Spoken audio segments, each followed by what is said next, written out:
भारत में कुछ ऐसी जगह हैं, कुछ ऐसे रहस्य हैं जो आज भी विज्ञान को सीधी चुनौती देते हैं। तो सवाल ये है कि ये कोई भूला बिसरा विज्ञान है या फिर अटूट आस्था का कोई चमत्कार। चलिए, आज भारत के सबसे रहस्यमयी मंदिरों के एक ऐसे ही रोमांचक और ऐतिहासिक सफर पर निकलते हैं। ये लाइनें सिर्फ एक कहानी नहीं है।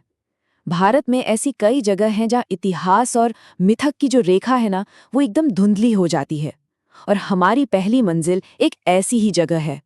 तो चलिए सबसे पहले चलते हैं राजस्थान के उस शापित मंदिर की ओर, जिसके बारे में कहा जाता है कि वहाँ एक श्राप ने जीते जागते इंसानों को पत्थर में बदल दिया था। थार के रेगिस्तान के बीचों बीच केराडू का मंदिर परिसर है। पता है ये कब का है? 11वीं-12वीं सदी का। मतलब जब दिल्ली में मुगल साम्राज्य की नींव भी नहीं रखी गई थी, तब ये विशाल मंदिर राजपूताना की शान हुआ करता था। इतिहास बताता है कि ये जगह एक बहुत बड़ा कल्चरल और धार्मिक केंद्र थी।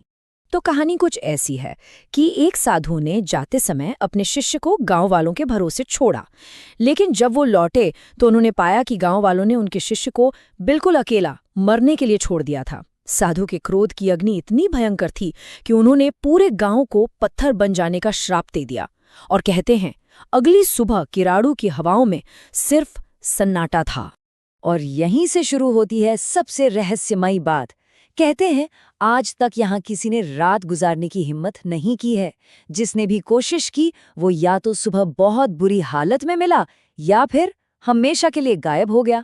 आज भी सरकार ने सूर्यास्त के बाद यहाँ रुकने पे पाबंदी लगा रखी है।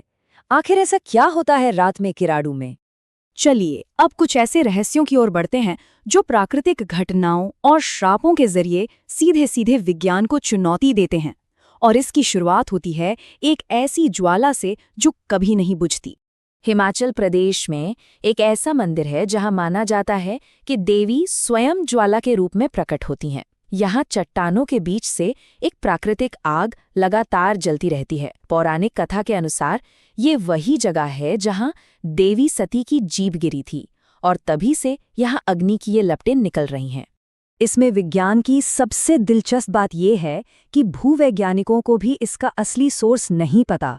हाँ, वो मानते हैं कि ये कोई नेचुरल गैस है, लेकिन जब टेस्ट किया गया तो पता चला कि ये मीथेन आधारित गैस नहीं है जो आमतौर पर ऐसी जगहों पर पाई जाती है। तो सवाल आज भी वही है, आखिर ये ज्वाला जल कैसे रही है? अब चलते हैं कर्नाटक के तालाकड़, एक ऐसा शहर जो एक रानी के श्राप की वजह से रेत में दफन हो गया। कहते हैं कि 17वीं सदी में एक रानी ने मरने से पहले 3 श्राप दिए थे। इसके बाद कावेरी नदी ने अपना रास्ता ही बदल लिया और 30 से ज्यादा मंदिर रेत के नीचे दब गए। लेकिन असली चमत्कार ये है कि हर 12 साल में ये रेत रहस्यमयी तरीके से हट जाती है और ये मंदिर फिर से दुनिया के सामने आ जाते हैं। अब बात करते हैं एक ऐसे चमत्कार की जिसका बनना तर्क और हमारी ऐतिहासिक समझ से बिल्कुल परे लगता है। ये है एलोरा का कैलाश मंदिर। इस बात पर जरा गौर कीजिए। ये मंदिर ईंट पत्थर जोड़कर नीचे से ऊपर नहीं बनाया गया, बल्कि इसे एक पूरे के पूरे पहाड़ को ऊपर से नीचे की तरफ काटकर तराशकर बनाया गया है। ये 8वीं सदी में की गई एक विशाल 3D नेगेटिव मूर्ति कला है, जो आज की एडवांस टेक्नोलॉजी से भी लगभग नामुमकिन लगती है। आर्कियोलॉजिस्ट का अनुमान है कि इसे बनाने के लिए लगभग 4 लाख टन, जी हाँ 4 लाख टन चट्टान को हाथ से हटाया गया था, और वो भी बिना किसी आधुनिक मशीन के। और यही है कैलाश मंदिर का सबसे बड़ा, सबसे उलझा हुआ रहस्य। इतिहासकारों के हिसाब से अगर सैकड़ों कारीगर दिन रात भी काम करते तो भी इसे बनाने में कम से कम 150 से 200 साल लगने चाहिए थे। लेकिन असल में ये मंदिर सिर्फ 18 साल में बनकर तैयार हो गया था। कैसे? बस यही एक सवाल आज भी पुरातत्वविदों, इंजीनियरों और इतिहासकारों को परेशान करता है। इतनी सटीकता और इतनी तेजी ये कैसे संभव हुआ? वैसे कैलाश मंदिर अकेला ऐसा अजूबा नहीं है। भारत में प्राचीन इंजीनियरिंग के और भी ऐसे कई चमत्कार हैं जो गुरुत्वाकर्षण और विज्ञान के नियमों को सीधी चुनौती देते नजर आते हैं। जैसे तमिलनाडु का बृहदेश्वर मंदिर। ये मंदिर तो जैसे ग्रेविटी को चैलेंज करता है। 1000 साल पुरानी इसकी डिजाइन इतनी सटीक है कि दोपहर में जब सूरज ठीक सिर पर होता है तो इसके 216 फीट ऊंचे शिखर की परछाई जमीन पर पड़ती ही नहीं है। क्या ये कोई ऑप्टिकल इल्यूजन है या प्राचीन इंजीनियरिंग का कोई भूला हुआ रहस्य? और इस मंदिर का रहस्य यहीं खत्म नहीं होता। इसके शिखर पर 80 टन का एक ही ग्रेनाइट का पत्थर रखा है।